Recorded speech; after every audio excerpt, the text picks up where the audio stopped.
Il ne manquait que la confirmation iranienne et elle est finalement arrivée tôt ce matin. Ali Khamenei a bien été tué dans les frappes israélo-américaines hier. Donald Trump avait pris les devants en l'annonçant un peu plus tôt. Qui désormais pour prendre sa suite? Quel est le protocole prévu par les gardiens de la Révolution? Nos réponses dans cette édition. Et face à cette nouvelle, nombreux sont les Iraniens à avoir manifesté leur joie. Certains ont applaudi depuis leurs fenêtres, d'autres ont diffusé de la musique. On a vu aussi ces images en direct il y a quelques instants d'une partie de la population iranienne qui affiche son soutien au régime. En tout cas, Donald Trump et Benjamin Netanyahou appellent tous deux le peuple iranien à profiter de cette opération pour libérer leur pays. L'Iran qui ne s'avoue pas vaincu et qui promet un châtiment sévère aux Américains et aux Israéliens. Téhéran jette ses dernières forces dans la bataille et continue de viser l'État hébreu. D'autres pays ont été ciblés, Koweït, Émirats Arabes Unis, Qatar, Bahreïn, Arabie Saoudite, Irak. Et ils continuent de l'être aujourd'hui. Pourquoi ? Eh bien parce qu'il y a des bases américaines dans ces pays. C'est une information, tout ce qu'il y a de plus officiel. Donc, le guide suprême Ali Khamenei a trouvé la mort dans les frappes en Iran. Oui, les États-Unis et Israël ont donc éliminé le guide religieux le plus puissant et le plus influent du pays. Téhéran perd aussi sa tête pensante, mais c'est surtout un symbole fort qui marque la fin d'une époque et peut-être même d'un régime tout entier. Pierre-Olivier Dantan. En sanglots, ce présentateur de la télévision d'État iranienne annonce en direct la mort du guide suprême Ali Khamenei. En signe de deuil, un bandeau noir apparaît à l'écran. Âgé de 86 ans, Ali Khamenei se savait menacé. Sa dernière apparition publique ici sur ces images date du 17 février dernier. Difficile pour l'heure de confirmer les circonstances exactes de sa mort, mais hier matin, sa résidence et ses bureaux à Téhéran ont été pris pour cible. Voici ce qu'il en restait, après le passage des frappes israélo-américaines. L'annonce de sa mort a dans un premier temps été confirmée par Donald Trump sur son compte Truth Social. Khamenei, l'un des personnages les plus malfaisants de l'histoire, est mort. Une intervention militaire qui marque la fin de 37 années de règne pour Ali Khamenei. Dans la nuit, les gardiens de la Révolution promettaient, je cite, un châtiment sévère aux meurtriers de leur guide suprême. La plus féroce opération offensive de l'histoire va débuter d'un moment à l'autre contre les territoires occupés et les bases terroristes américaines. 40 jours de deuil et 7 jours fériés ont été annoncés par les autorités iraniennes. De leur côté, les habitants de Téhéran ont été invités à quitter la capitale. Oui, mais avant cela, beaucoup d'entre eux ont manifesté leur joie hier lorsque les premiers médias ont commencé à évoquer la mort du guide suprême. Les Iraniens ne peuvent évidemment pas descendre dans les rues, mais on a pu entendre des applaudissements depuis les fenêtres des immeubles. Certains ont également diffusé de la musique qui, à défaut d'être interdite, est très sévèrement encadrée en temps normal. Et puis il y a aussi, vous le voyez à gauche de cet écran, un rassemblement, cette fois des partisans de Ali Khamenei qui pleurent aujourd'hui le guide suprême. On ne sait pas si ces images n'ont pas été certainement un peu téléguidé par le régime qui les fournit ce matin. L'Iran qui doit s'attendre à plusieurs jours de frappes de la part d'Israël et des États-Unis. Donald Trump a été très clair, les attaques, je cite, continueront sans interruption tout au long de la semaine. De son côté, l'État hébreu a annoncé avoir lancé de nouvelles séries de frappes hier soir et elles devraient se poursuivre aujourd'hui encore. Israël qui parle de la plus grande opération qu'elle ait jamais réalisée. Et c'est depuis Mar-a-Lago, sa résidence en Floride, et non pas la Maison-Blanche, que Donald Trump a suivi toutes ces opérations. Oui, il a recréé en Floride un genre de seconde situation room. Sonia Dridi, vous êtes notre correspondante aux États-Unis. Se pose aussi désormais la question de l'acceptation par les Américains. Et comme toujours, on est face à deux camps diamétralement opposés.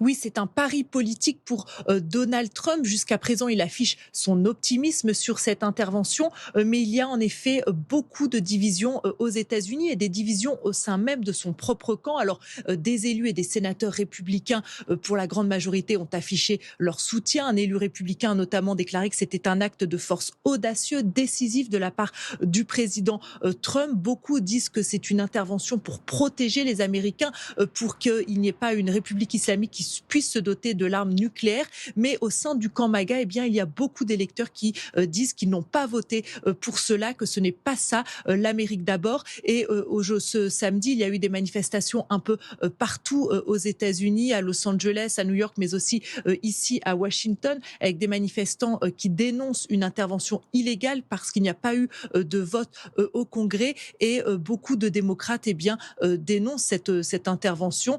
Certains disent et notamment qu'elle n'était pas légale et que beaucoup d'élus démocrates disent qu'ils ne voulaient pas envoyer des troupes américaines, qu'ils ne veulent pas envoyer de troupes américaines mourir et qu'ils craignent un enlisement du conflit. Merci beaucoup Sonia Dridi, notre correspondante à Washington. Donald Trump s'est entretenu avec les dirigeants d'Arabie Saoudite, du Qatar, des Émirats Arabes Unis et de l'OTAN également. Oui, un peu plus tard, une réunion d'urgence du Conseil de sécurité de l'ONU s'est tenue à New York. Les États-Unis ont tenté d'expliquer leur démarche à la communauté internationale, mais le représentant de l'Iran a contre-attaqué. Écoutez. Le nombre de victimes civiles continue à augmenter. Ce n'est pas seulement un acte d'agression, c'est un crime de guerre et un crime contre l'humanité. Voilà, l'Iran qui a répondu aux frappes américaines et israéliennes par des drones et des missiles envoyés en grande partie sur l'État hébreu. Oui, toute la journée, les sirènes ont retenti dans plusieurs villes israéliennes et la tactique de l'Iran est très simple, saturer le fameux dôme de fer qui en temps normal tente d'intercepter les missiles. Une femme a trouvé la mort à Tel Aviv et 20 personnes ont été blessées. Matteo Pasto. La fumée s'élève encore cette nuit dans le ciel de Tel Aviv et les missiles continuent de pleuvoir sur l'État hébreu. L'armée annonce plusieurs points d'impact à travers le pays, comme dans ce quartier résidentiel. Les pompiers tentent d'éteindre l'incendie, pendant que d'autres évacuent les blessés. Nous avons un certain nombre de victimes. Le nombre actuel est supérieur à 20 et il est évident qu'il pourrait augmenter car les secours passent d'un bâtiment à l'autre, en particulier celui où l'on peut voir l'impact principal ici. Une femme d'une quarantaine d'années est morte, touchée par cette frappe iranienne. Un peu plus loin à Jérusalem, des missiles sont également tirés. Cette nuit, plusieurs explosions sont signalées dans la ville sainte. J'entends les énormes explosions des missiles résonner dans le ciel au loin. Hier déjà, les Israéliens ont dû se confiner une bonne partie de la journée. Mali! On entend l'alerte là, on va tous dans l'abri. Au cours de la journée de samedi, 29 personnes ont été blessées dans les frappes, souvent soignées dans ces hôpitaux de fortune souterrains. Autre pays visé par l'Iran, ceux du Golfe, dans lesquels se trouvent des bases américaines. Oui, des nouvelles explosions ont été entendues ce matin à Bahreïn, à Dubaï et au Qatar. Et aux Émirats Arabes Unis, plus de 130 missiles et 200 drones ont été tirés par Téhéran. Une personne a été tuée. Machallah. Hier matin, une base militaire américaine touchée par un missile iranien. Le risque d'un embrasement du conflit dans la région ne fait plus aucun doute. L'Iran a ciblé des pays et villes du Golfe. Tous accueillent des bases militaires américaines. À Abu Dhabi, notre envoyé spécial a pu se rapprocher du lieu de l'explosion. La base a été attaquée à 3 reprises aujourd'hui par les missiles iraniens, des missiles qui ont été interceptés par les défenses antiaériennes des Émirats, des défenses qui font partie des meilleures au monde. Face au risque de bombardement, comme ici à Doha, le Qatar a fermé son espace aérien. Des dizaines de vols ont dû être annulés. Dans le même temps, les réactions internationales se multiplient. Washington et Tel Aviv ont lancé une aventure dangereuse qui rapproche rapidement la région d'une catastrophe. Le régime iranien a annoncé le blocage du détroit d'Ormuz où transite 20% du pétrole mondial. La France appelle ses ressortissants vivants ou de passage au Moyen-Orient à se mettre en sécurité et à se signaler. Et la conséquence de tout cela, évidemment, c'est une situation inflammable, très instable dans tout le Proche-Orient. Si bien que la plupart des grandes compagnies aériennes ont décidé d'annuler leurs vols dans la région. Depuis hier matin, les espaces aériens iraniens, irakiens et israéliens sont fermés. D'autres pays ont décidé de leur emboîter le pas, comme le Qatar et le Koweït. Côté français, dès hier, Emmanuel Macron a tenu un conseil de défense nationale à l'Élysée, accompagné du Premier ministre et du ministre de l'Intérieur. À l'occasion de rappeler que la priorité absolue était, je cite, la sécurité de nos concitoyens. Le chef de l'État qui a tenu à redire que Paris n'avait pas été informé des intentions américaines et israéliennes. Écoutez. Les États-Unis d'Amérique et Israël ont décidé donc, de frapper l'Iran ces dernières heures. La France n'a été ni prévenue ni impliquée, tout comme d'ailleurs l'ensemble des pays de la région et nos alliés. À 6h09, l'édition spéciale Iran se poursuit donc sur LCI et l'information de la nuit, c'est celle de la mort du guide suprême Ali Khamenei, qui avait d'abord été annoncée par Donald Trump et par Benjamin Netanyahou, mais qui a été confirmée par l'Iran. Alors évidemment se pose la question de sa succession, du devenir du régime des mollahs. Je salue à nouveau Michel Derzanski, Elisabeth Shepard-Selam qui sont nos invités ce matin. Elisabeth, évidemment qu'il ne va pas suffire de quelques frappes pour déboulonner le régime des mollahs. D'ailleurs, la transition a déjà été annoncée, même si c'est une transition provisoire. Non, c'est un régime qui certainement avait déjà programmé. On savait depuis un moment, de toute façon, que ce soit les Israéliens ou les Américains. Simplement, Elisabeth, pardon de vous interrompre, on voit en direct ces images de l'AFP ce matin avec une foule qui s'est réunie visiblement en hommage à Ali Khamenei. On sait qu'il y a eu des manifestations de joie de la part de la population iranienne, mais il y a aussi une partie de la population qui reste loyaliste au régime. Alors, il y a deux choses. Il y a quand même une partie de la population. On peut imaginer qu'il y a une partie de propagande, bien sûr, mais il y a une partie de la population qui reste loyale au régime, à la fois parce que vous avez une partie de la population qui travaille pour le régime aussi, une partie importante entre les pasdaran, leurs familles, leurs proches, les basijis, donc qui ont à la fois des raisons, on va dire, religieuses, mais aussi financières et des questions de pouvoir, de rester fidèles à ce régime, en tout cas pour l'instant, et on verra comment ça déroule par la suite. Mais effectivement, on va dire, s'il y a changement, ça va prendre un peu de temps, parce qu'effectivement, pour l'instant, il y a un contrôle par les gardiens de la révolution. Maintenant, et c'est l'objectif, je pense, des Américains et des Israéliens, qu'ils annoncent, ils essaient de faire en sorte qu'il y a des défections, parce qu'on sait déjà qu'il y a des faiblesses en interne. On se souvient quand même que les Israéliens avaient réussi à tuer Ismaël Haniyeh, donc un des dirigeants du Hamas, dans un logement même des gardiens de la révolution, avec même les Iraniens qui disaient qu'ils avaient beaucoup d'espions sur place. Donc on peut imaginer qu'il y a quand même un certain nombre de faiblesses et ils vont appuyer sur ces faiblesses. Michel Derzanski, rappelons qu'Ali Khamenei, c'était le principal membre de l'axe de la résistance qui, je le rappelle, réunit le Hamas, le Hezbollah, Bachar el-Assad en son temps, et les Houthis. Est-ce que ça veut dire qu'aujourd'hui, si le régime, à défaut de disparaître, s'il est juste affaibli, est-ce que ça peut mettre à mal toute cette structure qui a été mise en place dans la région et qui menaçait Israël, qui menaçait la stabilité de la région et donc la paix? Est-ce qu'aujourd'hui on peut envisager un avenir un peu plus serein dans l'ensemble de la région grâce à ces frappes, même si, encore une fois, le régime ne change pas? Alors je crois que pour reprendre tout ce que vous avez dit, aujourd'hui cet axe chiite, entre guillemets, qui va du Liban jusqu'à Téhéran, bien sûr qu'il est affaibli en termes d'infrastructure, qu'il est affaibli politiquement, qu'il est affaibli en termes, je dirais, de capacité de représailles contre Israël en particulier. Pour autant, il y a toujours le Hezbollah en termes d'idéologie, il y a toujours le Hamas en termes d'idéologie, et il y a naturellement, je dirais, cette structure aujourd'hui iranienne qui est toujours théologique et politique et qui est toujours en place puisqu'il y a maintenant... Et tous ces acteurs que vous mentionnez sont affaiblis. Tous ces acteurs aujourd'hui sont affaiblis et n'ont plus la capacité de nuisance qu'ils avaient avant.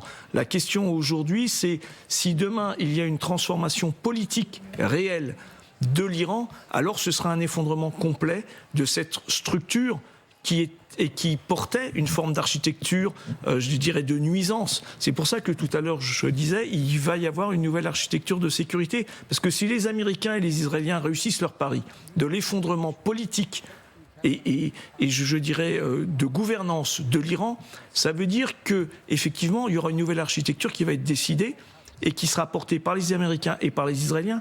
Le fait d'avoir attaqué toutes les parties du Golfe et des monarchies du Golfe va entraîner aussi un autre changement. C'est-à-dire qu'on peut imaginer un effet domino qui fera que les accords d'Abraham vont ressusciter après et qu'on va se retrouver avec une alliance qui est beaucoup plus large et en termes de stabilité de la région qui sera beaucoup plus grande. Et c'est un signe aussi vis-à-vis de la Chine. Parce que ce que fait aujourd'hui la Chine, c'est qu'elle est observatrice de cela et de la capacité américaine de projection et de réussir des changements qui étaient inimaginables. Il faut se rappeler que Obama, en 2009, avait dit « j'avais une fenêtre d'ouverture, je ne l'ai pas faite ». C'est pour ça qu'aujourd'hui, quand on entend les démocrates venir mettre, je dirais, un pied dans la fourmilière et dire ce qui se passe aujourd'hui, ça ne devrait pas se passer de cette manière-là, etc. Ils ne l'ont pas fait eux-mêmes et ils ont regretté en 2009 de ne pas l'avoir fait.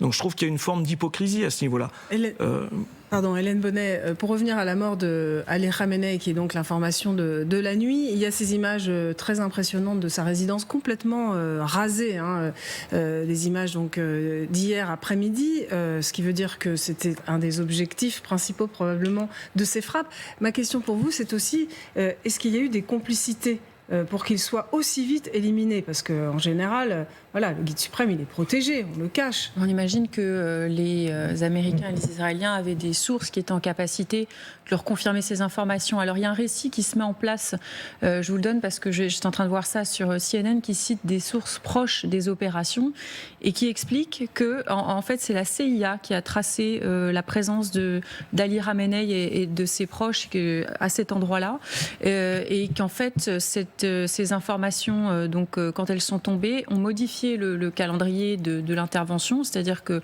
les Américains et les Israéliens se seraient dit à ce moment-là, il est temps de frapper. Donc ça viendrait donc d'informations obtenues par la CIA, et Israël ensuite se serait chargé de la frappe.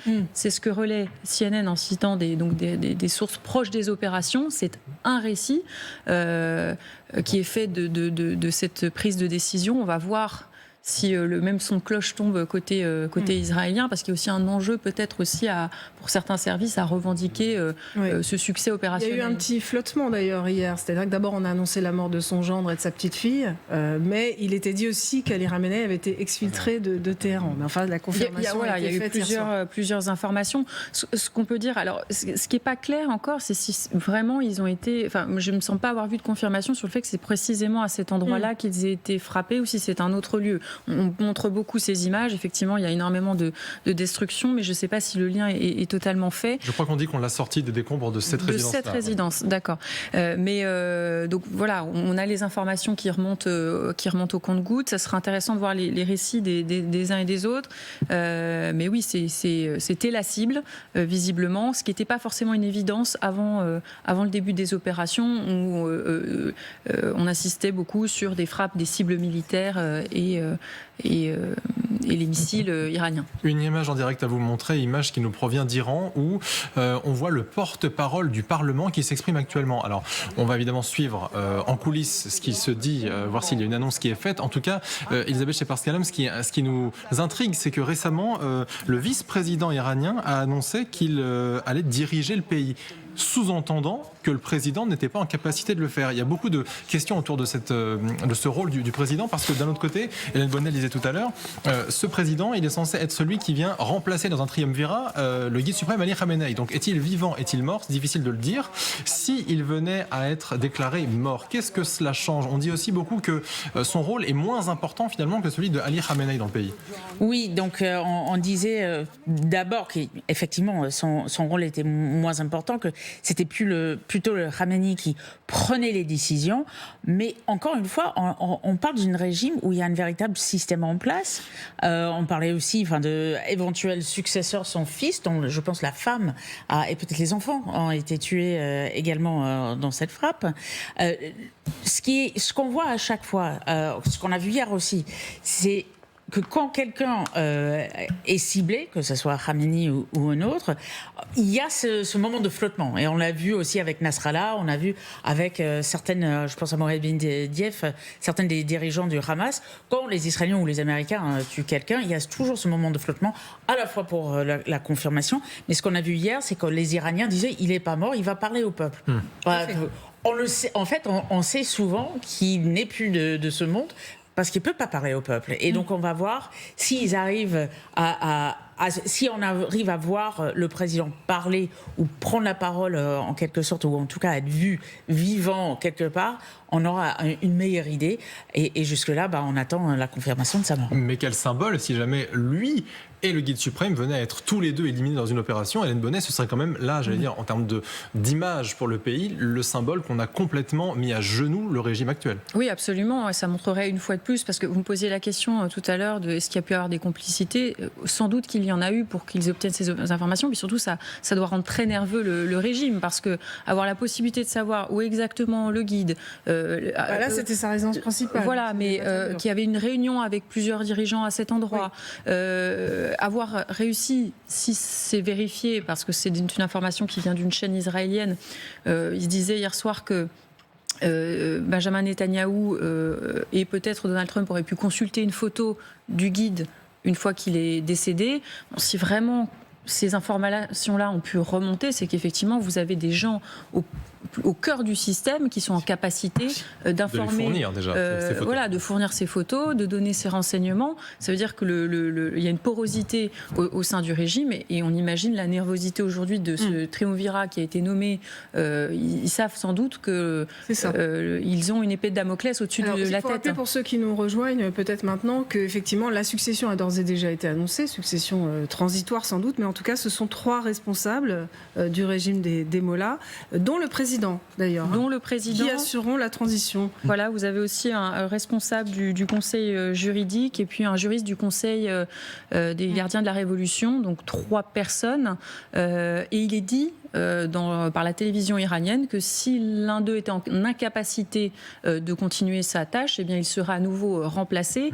Il faut dire que ces 3 personnes, elles assurent l'intérim en quelque sorte, parce qu'il faut un conseil de religieux, qui constitue de 80 religieux à peu près, qui sont censés nommer le nouveau guide suprême. Donc le temps que ce processus se fasse, ce sont ces 3 hommes sur le papier qui sont censés assurer l'intendance. Ils sont laissés en place par les Israéliens et les Américains. Et on voit que de toute façon les opérations continuent, donc on va voir ce qui se passe dans les prochaines heures. On se demande beaucoup en ce moment si c'était le but de Donald Trump de complètement tuer le régime et pas seulement Ali Khamenei. Ce qui va dans le sens de cette hypothèse, c'est qu'il a déclaré il y a justement quelques heures qu'il voyait très bien qui viendrait remplacer Ali Khamenei, qui viendrait remplacer le régime. Il a dit d'ailleurs qu'il voyait très bien à qui confier le pays. Michel Derzhansky, il pense à qui? Est-ce qu'il pense à Reza Pahlavi? On a beaucoup dit que c'était le seul nom qui avait été scandé par les manifestants le fils du chat en effet, du chat avant bien sûr qu'il soit renversé dans les années 70. Est-ce que cet homme a vraiment la capacité de remplir cette mission, et surtout est-ce que c'est bien à lui que pense Donald Trump, puisqu'on sait que les 2 hommes a priori ne se sont jamais rencontrés? Moi, j'ai pas l'impression que Reza Pahlavi aujourd'hui jouera un rôle à moyen long terme. Est-ce qu'il peut être une solution de transition? Peut-être. Là, j'avoue que je l'ignore. Par contre, ce que je pense, c'est que les solutions de transition, les plus naturelles, elles peuvent venir que de 2 angles. Le premier, c'est ce que vient de dire Hélène, c'est-à-dire qu'on sait qu'il y a de la porosité chez les Pasdaran et qu'il y a une forme de transition parce qu'ils ne voudront pas tout perdre. Et d'un point de vue économique et d'un point de vue de la gouvernance, et qu'à un moment donné, il y a une forme de défection qui se fasse. Il ne faut pas oublier que les Américains ont dit, si demain vous faites défection, eh ben, vous aurez notre protection. Donc il peut y avoir cette porte d'ouverture, c'est la première. La seconde, il faut quand même se rendre compte que les manifestations de joie qui ont eu lieu à Téhéran montrent que la population est très courageuse et très résiliente, parce que hier, dès le début des opérations, la première chose qu'a fait la gouvernance iranienne, c'est de mettre les troupes anti-émeutes dans Téhéran et dans les grandes villes pour empêcher cela. Ce qui veut dire que là, il n'y a pas eu de réponse face à ces manifestations de joie. Donc ça veut dire que là aussi, il y a eu un début de défection à ce niveau-là, parce qu'il y aurait pu y avoir de la répression. Il pourrait y avoir de la répression dans les villes, dans les campagnes. Ça ne se produit pas aujourd'hui. On ne le voit pas, ce type de scène. On voit des manifestations qui, d'un côté, mettent de la joie, et de l'autre côté, viennent en soutien au gouvernement et en deuil. Mais on ne voit pas cette répression interne. Ce qui veut dire qu'il y a peut-être aujourd'hui un flottement, voire une inflexion de cette gouvernance, et c'est ce qu'on va voir au fil de l'eau. Voilà. Après, bien sûr qu'ils ont prévu le renouvellement XYZ de cette gouvernance au fil de l'eau en fonction des décideurs qui risqueraient de disparaître. Mais comme vous l'aviez souligné tout à l'heure, ce qui s'est passé avec le Hezbollah, ce qui s'est passé avec le Hamas nous montre, d'un point de vue, je dirais, très contemporain, que quand il y a ce type d'inflexion, c'est toute l'architecture qui s'effondre.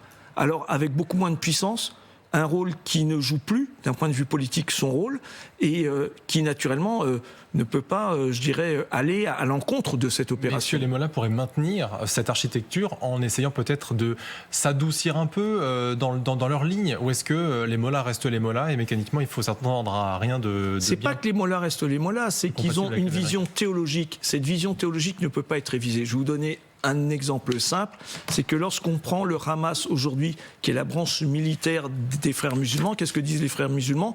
Notre constitution est le Coran. Vous ne revisitez pas une constitution qui est messianique. Et là, il est hors de question que pour ce qui est du conseil religieux, qu'ils revisitent cette théologie et qu'ils disent, ben oui, on va aller vers une démocratie. C'est impossible.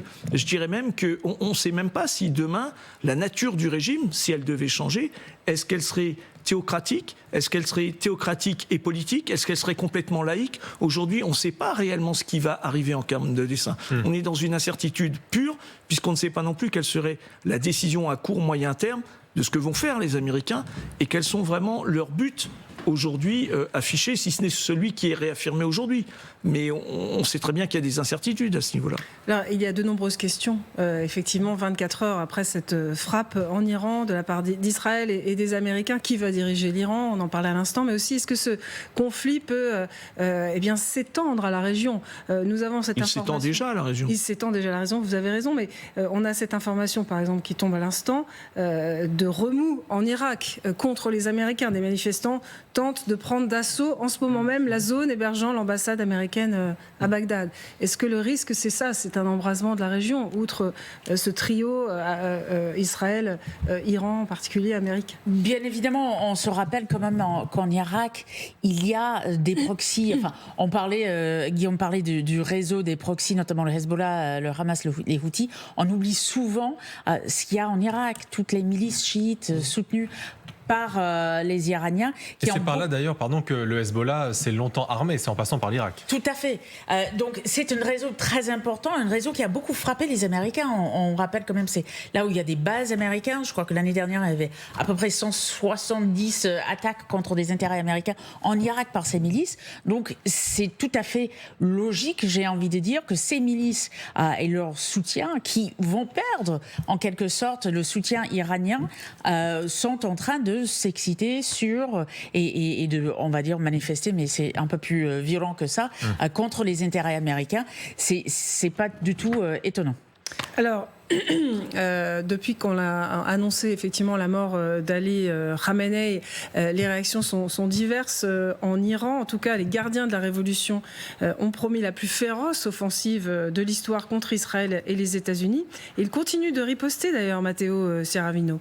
Effectivement, avec des nouvelles cibles et des frappes qui continuent ce matin, selon la télévision d'État iranienne, sur plusieurs bases américaines dans la région du Moyen-Orient. Il y a ces images que nous avons vues longuement hier, de frappes qui sont intervenues tout au long de la journée. Des frappes donc sur des bases américaines au Bahreïn, aux Émirats Arabes Unis. Regardez à la base d'Al-Dafra, qui abrite d'ailleurs des soldats français, ou encore au Qatar, sur la base d'Al-Udeid, ici vous le voyez, à 500 km de l'Iran, sur la plus grande base militaire américaine qui abrite le commandement américain. A précisé le commandement américain, qui précise qu'il n'y a eu aucune victime américaine. Et cette base d'ailleurs, elle a été touchée l'année dernière lors de la guerre des 12 jours par l'Iran. Et comme l'année dernière, l'Iran a pu riposter grâce à son arsenal balistique impressionnant. Vous le voyez sur ces images de propagande. Lui aussi a été affaibli par la guerre des 12 jours, mais l'Iran posséderait toujours plus de 2000 missiles, principalement des missiles balistiques à court et à moyenne portée, une force que Donald Trump veut supprimer de ses propres mots. Il faut dire qu'elle fait peser un risque très sérieux sur les nombreuses bases américaines dans la région, et pour la plupart, on va le voir sur une carte, à portée de tir. Regardez, elles sont là, ces bases américaines pointées en rouge, et elles sont à portée de tir des missiles iraniens qui peuvent aller jusqu'à 2000 km tout de même. Et quand on parle de missiles iraniens, on pense également à ces nombreux drones que l'Iran possède, notamment les drones Shahed. Là, on a un exemple du drone Shahed 129. Vous le voyez, ils sont produits massivement. Ces drones, puisqu'ils ne coûtent pas très cher à produire, celui-là est un des plus modernes, l'un des plus performants. Il fait 16 mètres. Il va à près de 175 km/h, avec une portée de 1700 km. Quid de l'armada aérienne et maritime de l'Iran, Mathéo? C'est là où l'Iran cumule, on va dire, les faiblesses, puisque ses systèmes de défense ont largement été diminués avec la guerre des 12 jours. La majorité de sa flotte d'avions est vétuste. Elle date de l'époque soviétique, comme sa flotte marine. Mais l'Iran peut tout de même compter sur notamment ses sous-marins classe Kilo à propulsion nucléaire. Mais Téhéran a bien des difficultés à les maintenir en service depuis des années. Alors sur la mer, ils peuvent davantage compter sur ces vedettes rapides, terribles, allant à une vitesse de 100 km/h. Vous en voyez des exemples ici, vous voyez 100 km/h. Il y en a même qui peuvent voler 160 km/h. Ce sont des vedettes qui harcèlent les flottes ennemies et qui peuvent perturber très largement, notamment le détroit d'Ormuz, où passe 20% du pétrole mondial. Téhéran a d'ailleurs annoncé qu'elle bloquait le détroit d'Ormuz.